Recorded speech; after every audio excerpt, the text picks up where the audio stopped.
So you know that the best affirmation or denial is simply being as you are.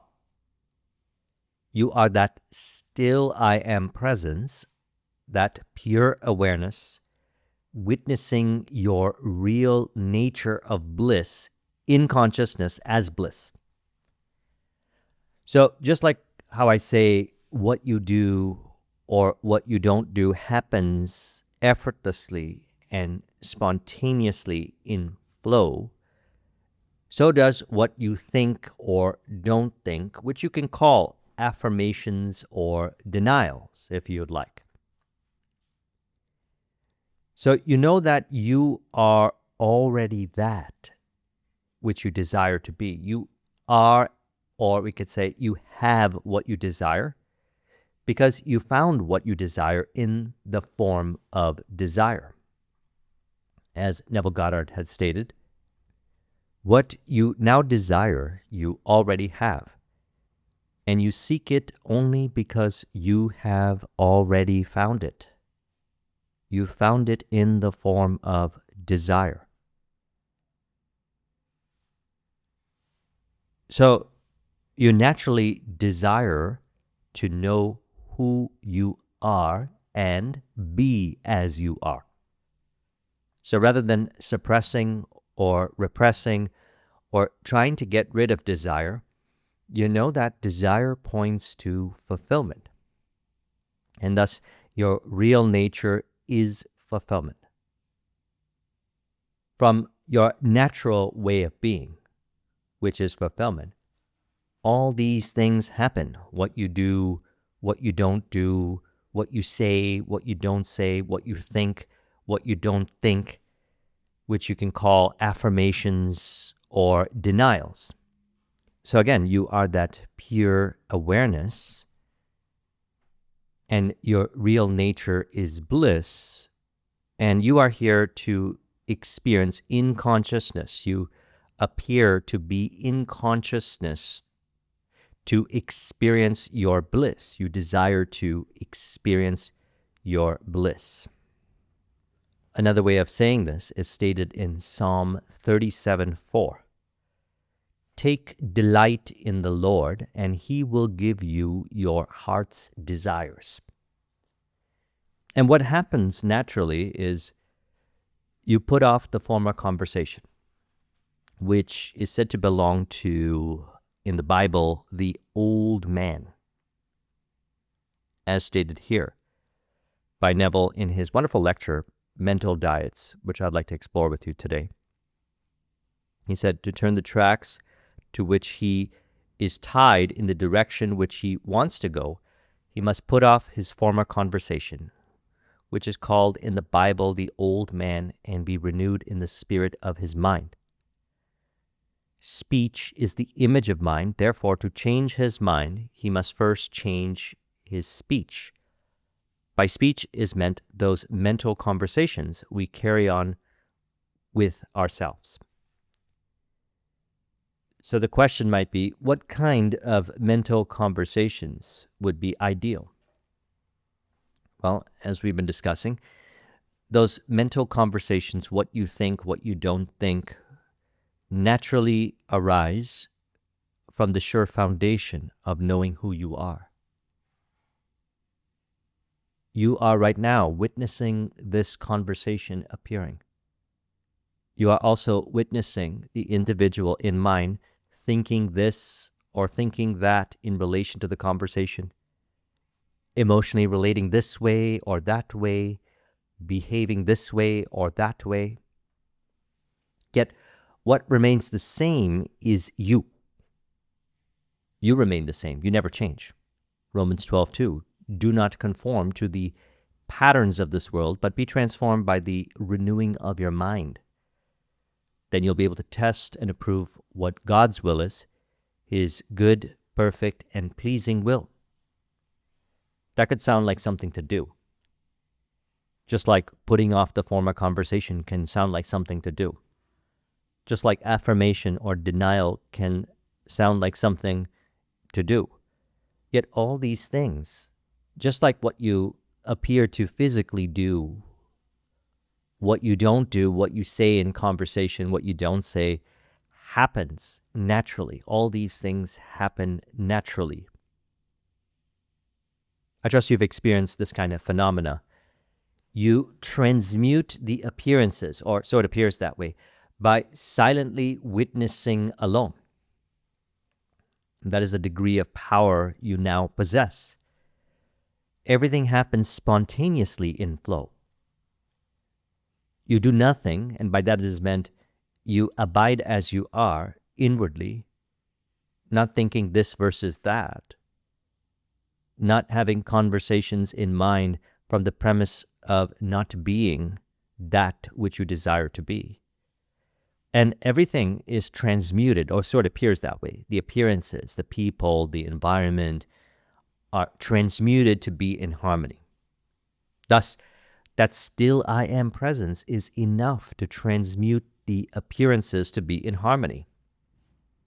James 1:17, every good and perfect gift is from above, coming down from the Father of the heavenly lights, who does not change like shifting shadows.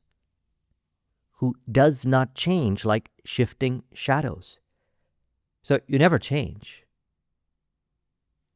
The old man is not real. How do you know the old man is not real? Well, as you abide as you are in the silence, is there any illusory thoughts in mind? The illusory thoughts and the old man do not appear in mind, and thus the old man is not real. What remains unchanged is you. You never change, so do not conform to the patterns of this world can sound like a thing to do. Yet you eternally never conform. You do not conform. It only seems like you conform if identified with the person in mind. The person in mind is not real. The illusory thoughts of lack or limitation or separation from being are not real. As you do not identify with those former conversations, which again belong to the old man.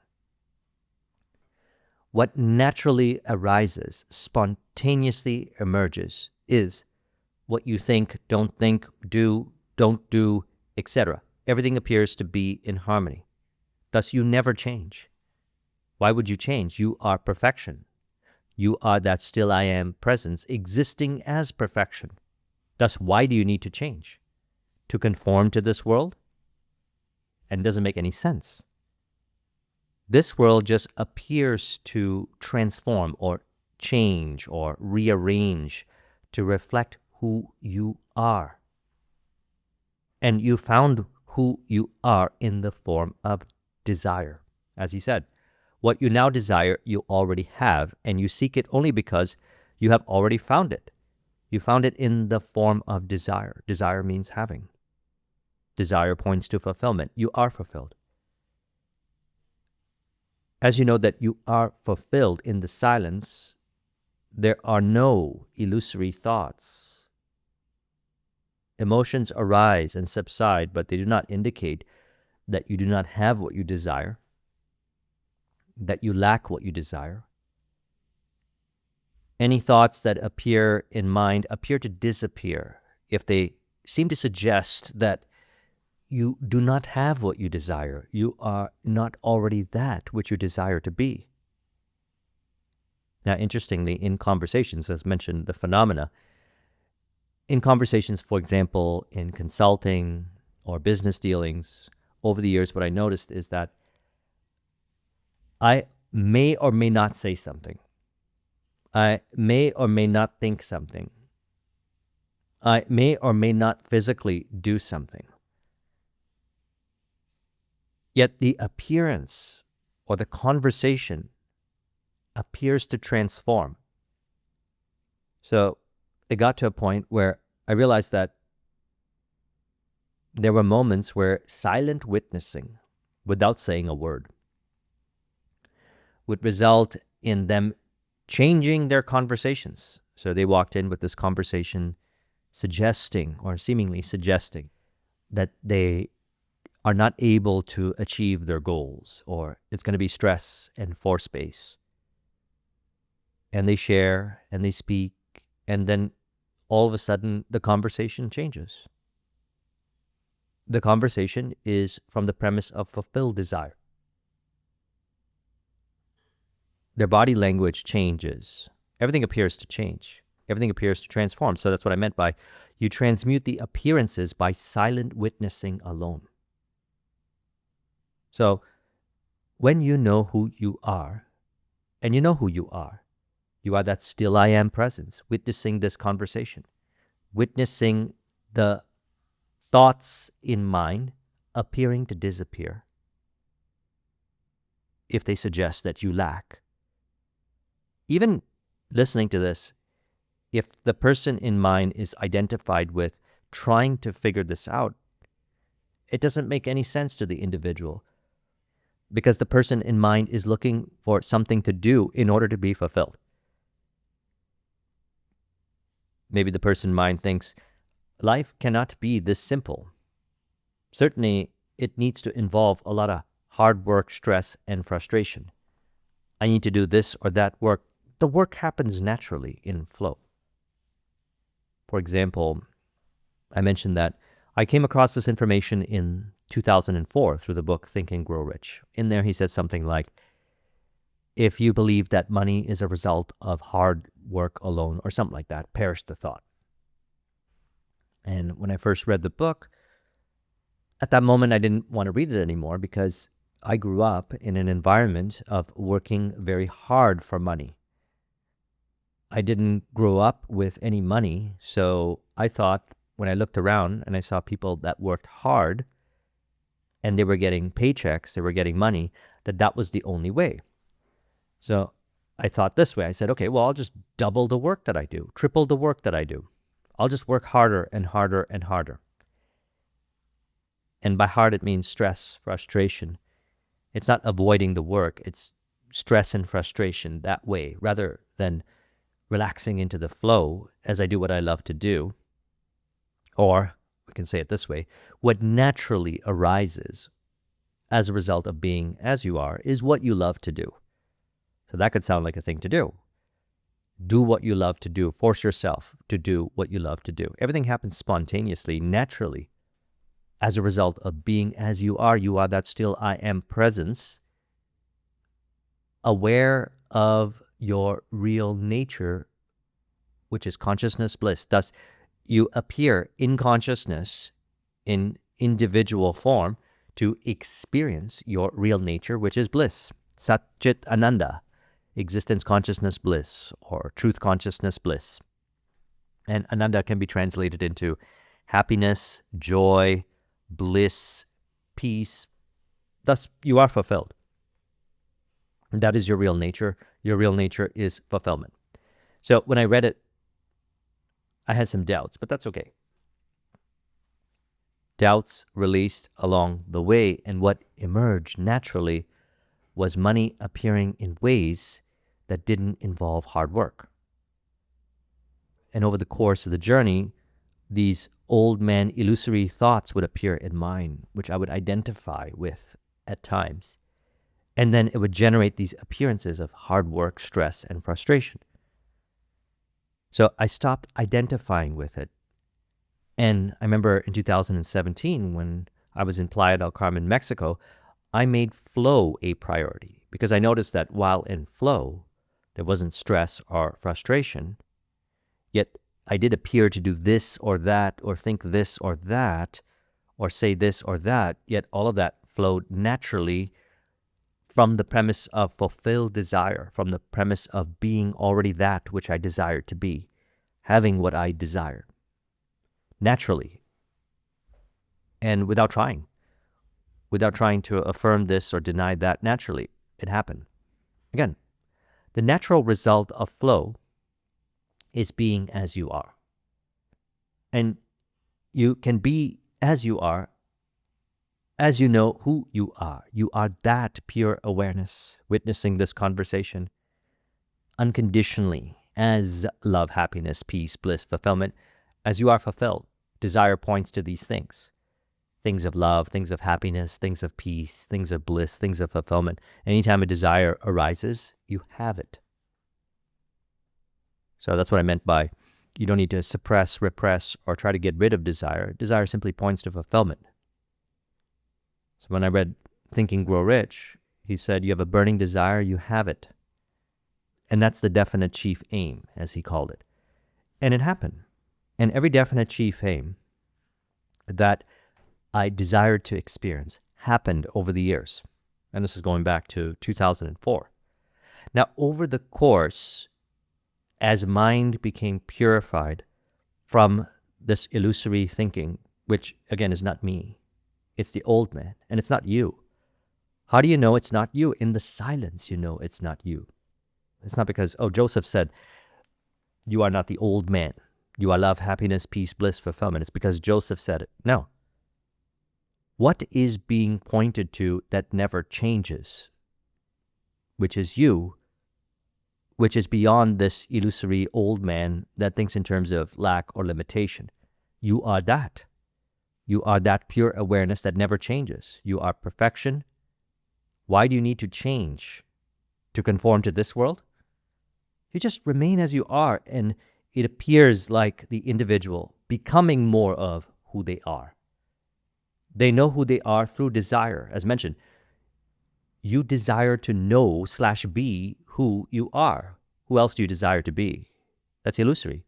You desire to know and be who you are. So the old man is looking for fulfillment.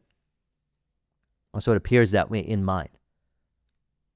And as you know who you are in the silence, the old man is not there. So you could say the old man has found fulfillment. The natural result of being as you are is the conversations that belong to the old man no longer appear in mind. So then the distortions of the old man identifications no longer identified with in mind. The natural result of that is this world appears to be in harmony with you. As I mentioned, you transmute the appearances. The appearances appear to transform. They appear naturally to transform, which includes what you do, what you don't do, what you say, what you don't say, etc. If it's conversation or relationship, what they do, what they don't do, what they say, what they don't say, I don't worry about those details. Everything appears to transmute or transform by silent witnessing alone. So this world just appears to rearrange or transform to reflect who you are. Yet you remain the same as eternal perfection, as you are. You know what is, that which never changes, and abide as what is. You know that which is changeless, the everlasting and unconditional love, happiness, peace, bliss, and fulfillment spoken about in the various scriptures of the world. So again, it makes perfect sense what he said. What you now desire, you already have. You seek it only because you already found it. You found it in the form of desire. And so the natural result of that is the conversations. You see it in your mind. If thoughts arise, they're from the premise of fulfillment. For example, when working with clients, one of the things that I notice is it became easier to, no matter what they would say, to spontaneously notice where the opportunities are. Your attention naturally, automatically goes, we can say it that way, or we could say reveals the opportunity points. So they may show up and say, I'm experiencing this challenge, or this thing is going on in my relationships or business or something like that. And immediately you see the opportunities. And what's interesting as well is I may or may not discuss the opportunities. They also see the opportunities. Or I've also seen that they see other opportunities. So I saw some opportunities, they see some opportunities as well. And the conversation flows in a way that discusses the opportunities. It's an exploratory conversation. The natural result of the exploratory conversation is these opportunities emerge. And I don't tell them what to do. They already know what to do. They intuitively know what to do. Everything happens naturally. So they move forward with whatever opportunity. That's what I meant by it appears to transform. And what did I do? I can of myself do nothing. The Father within doeth the work. As he had said also, the world is a magic circle of infinite possible mental transformation, for there are an infinite number of possible mental conversations. So if there are infinite possible mental transformations and infinite number of possible mental conversations in imagination, why do I need to worry about which one to choose? By abiding as I am. Naturally, what arises is the mental conversations. I trust you witness it. You naturally imagine wonderful, harmonious relationships, mental conversations. Or you may naturally speak, or say something, or don't say something, or do something, or don't do whatever. All these things happen naturally in flow. There's no worry about what action to take, what not to say, what to do, what not to do in flow. And flow is the natural result of being as you are.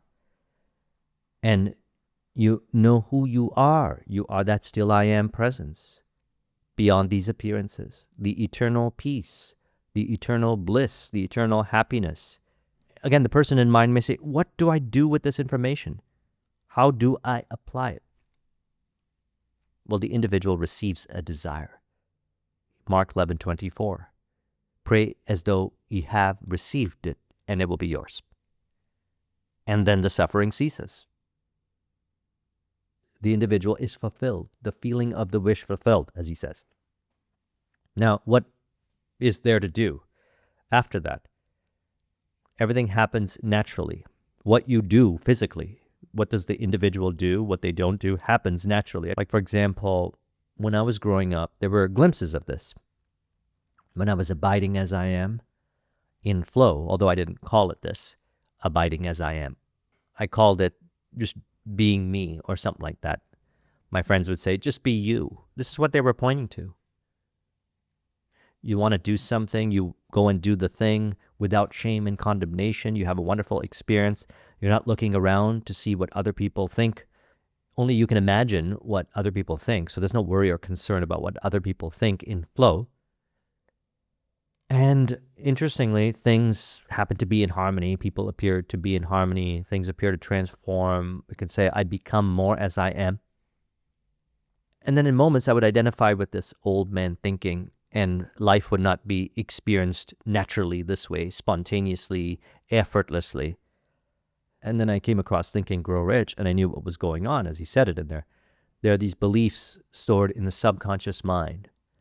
And you can release identification to these beliefs. And naturally, the natural result of that is flow. So he said something like, if you believe that money is the result of hard work alone, perish the thought. That's exactly what he was talking about. Naturally, what spontaneously arises is ideas or thoughts of harmony in relation to money, in relation to opportunities, in relation to work, in relation to what to do, what not to do, etc. Naturally, spontaneously, it arises in flow. So I did not identify. I put off the former conversation. I stopped identifying with the former conversation. And it wasn't a force-based thing to do. You do not identify with the conversation in the silence. As you abide as you are in the silence, as you know who you are that pure awareness, witnessing thoughts appearing to disappear, body, emotions arising, subsiding, all these things in this world, and you exist as you are now in perfect peace, then you know that you are peace. You exist in perfect love, then you know that you are love. You exist in perfect bliss, then you know that you are bliss.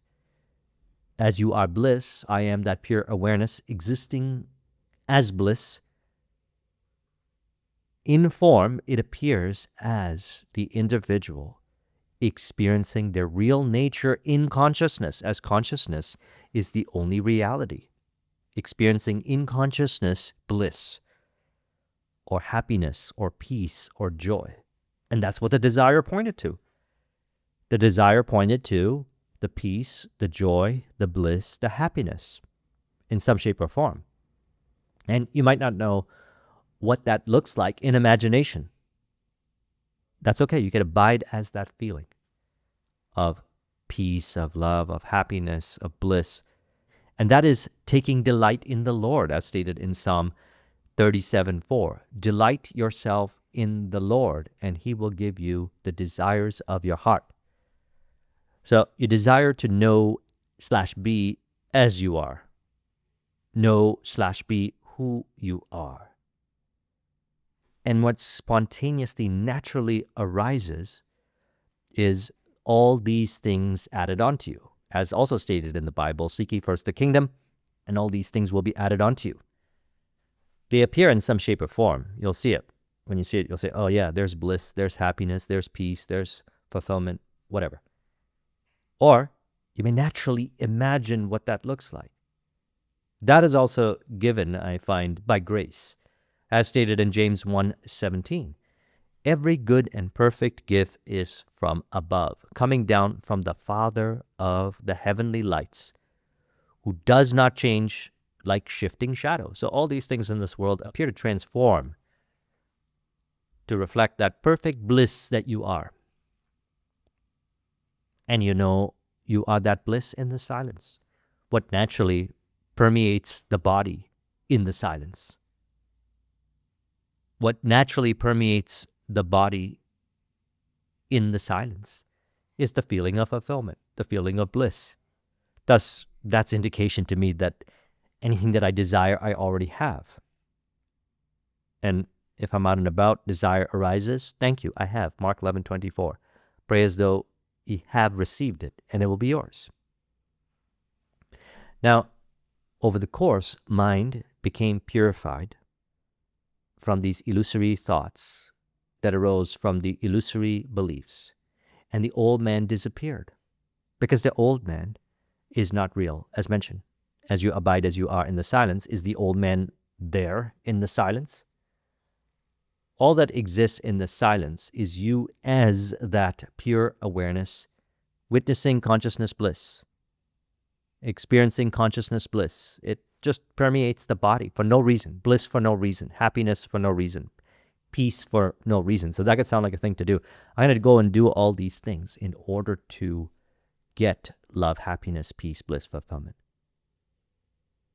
You are already that love, happiness, peace, bliss, fulfillment. It just appears. The natural fragrance of being as you are is the feeling of love, the feeling of happiness, the feeling of peace, the feeling of bliss, the feeling of fulfillment, which naturally plays out.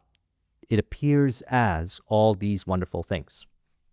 Wonderful relationships, conversations, business, results, whatsoever things you desire. What you desire might be different than what another person desires, which is perfectly fine. All is actually ultimately in perfect harmony and plays out as a wonderful play or a theater.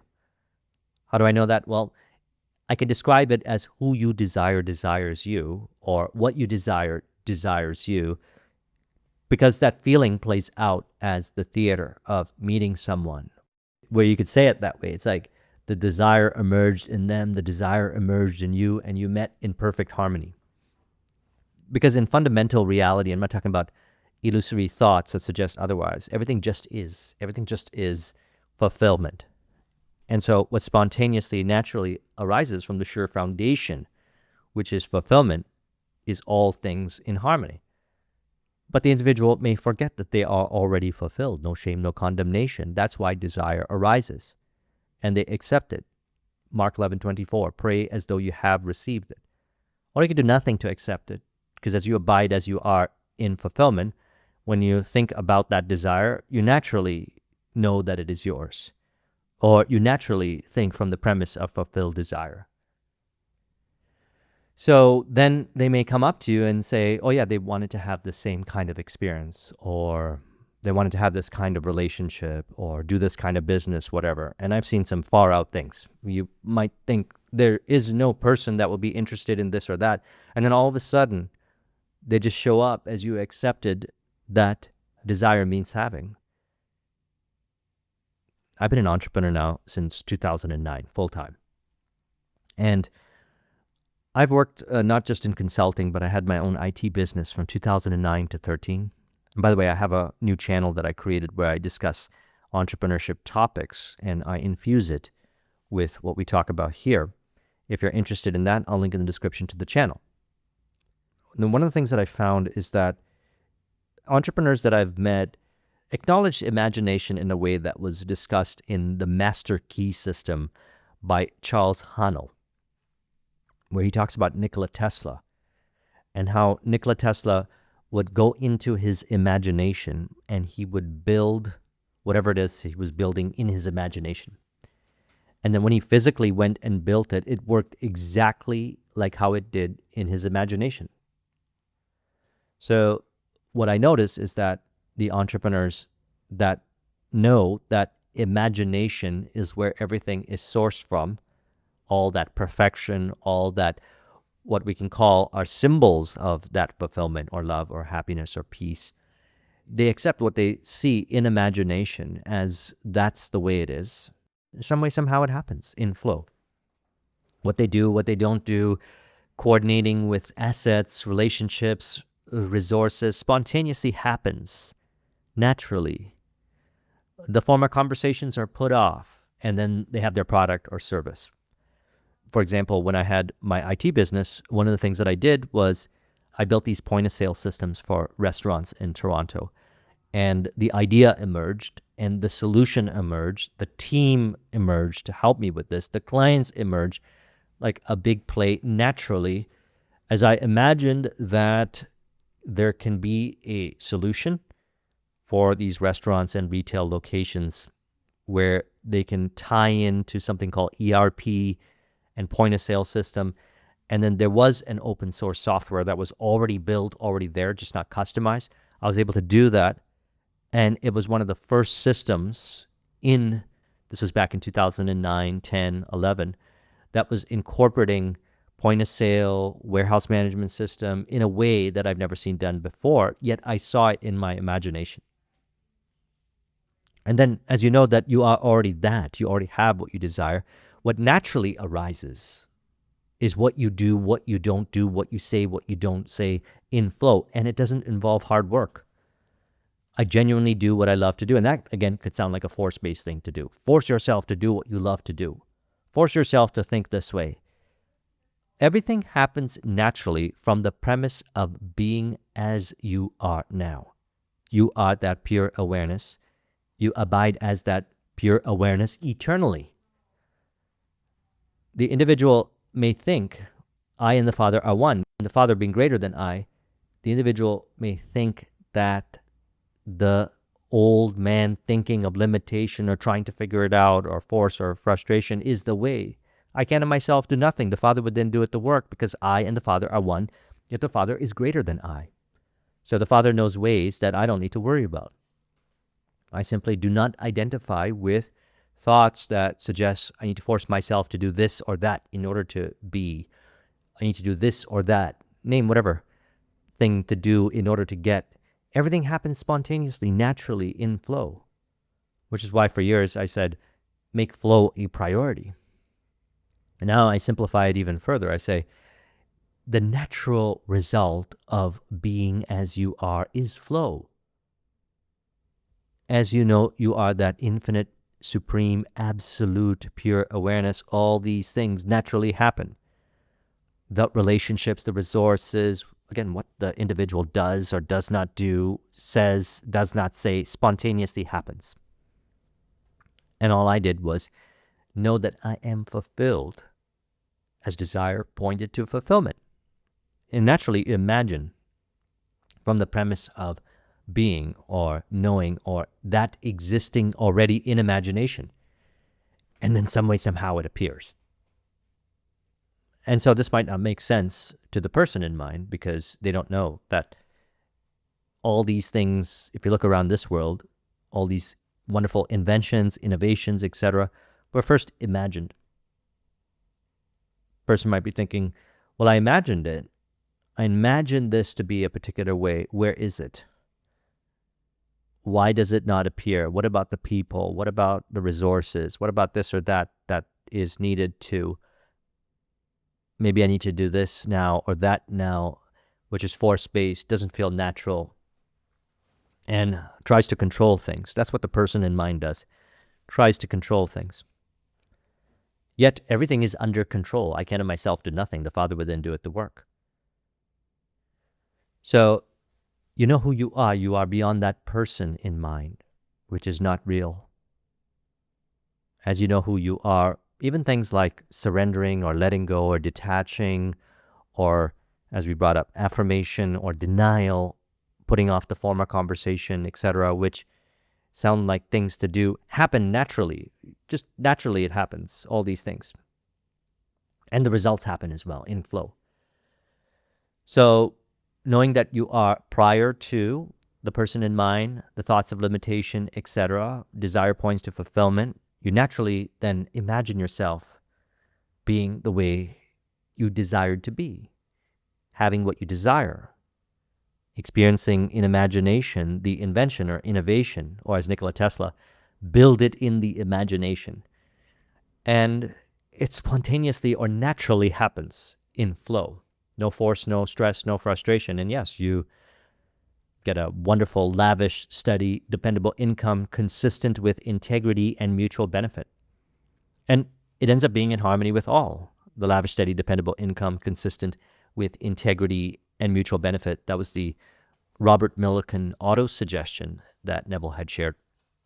All of that happens naturally as reality fundamentally is in harmony. It's just a person in mind thinking in terms of this versus that, stress, frustration, control, force, manipulation, etc. We could say doesn't get it, but that's okay. No shame, no condemnation. The person is not real. You abide as you are in that still I am presence, witnessing all these things appearing to be in perfect harmony.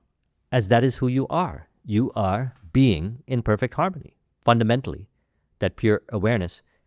Besides that pure awareness, there is no other. So who is there then to be in conflict with?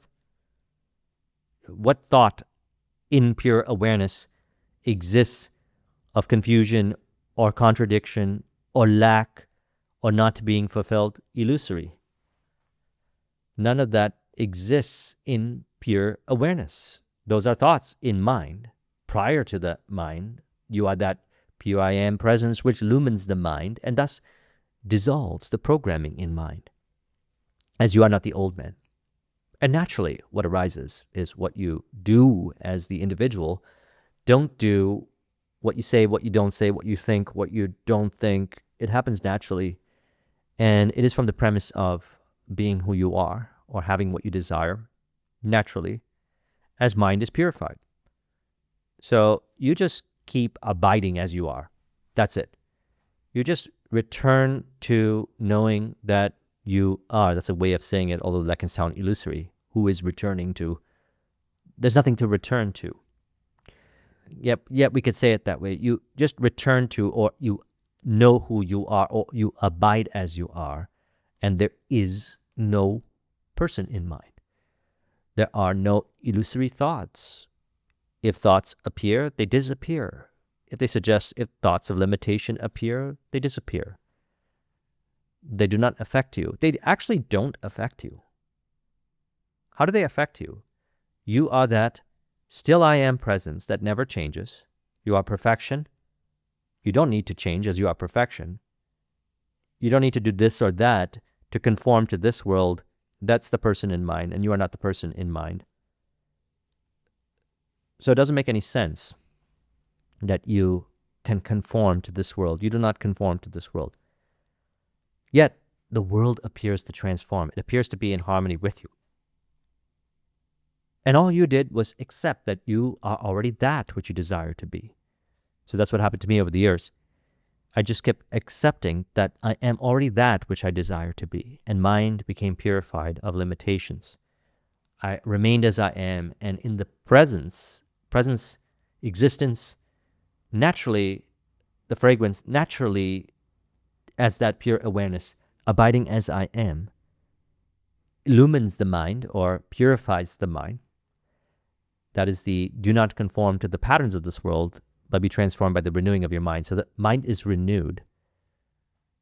by not conforming, and you don't conform. So again, it's not a thing to do. You exist beyond this illusion of conformity, which belongs to the old man. And mind is purified. The programming is purified. Whatever kind of thoughts are purified. And then spontaneously and naturally, you live in a way that we could say is free or not restricted. You'll see your body flows. It's not like you're trying to ignore. It's not like you're trying to do this or that. It happens naturally. It flows. You experience freedom in consciousness. You are that which is beyond witnessing this world, all these things of this world, including the phenomena of the mind, completely free as that pure I am presence, as that still I am presence, eternally.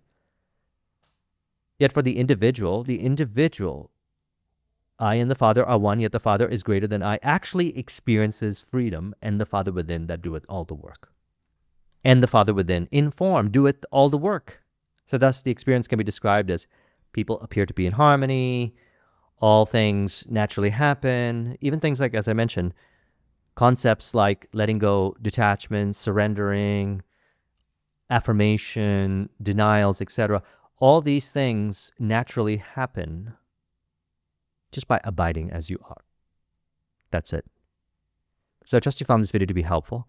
Let's conclude this with an auto-suggestion to further encourage. You could say, I know that I am that still presence, the eternal essence, the stillness, that is enough to transmute all appearances to be in harmony as I am, existing as perfection, in perfect harmony, as eternal love, happiness, peace, bliss, fulfillment, prior to the I thoughts. What naturally, spontaneously arises is all these things appearing to be in harmony, appearing as symbols of love, happiness, peace, bliss, fulfillment, effortlessly and spontaneously in flow, eternally, as I abide as I am now. If you would like a copy of this mind map, the link is in the description. Thank you very much for watching. I'll talk with you soon. Take care.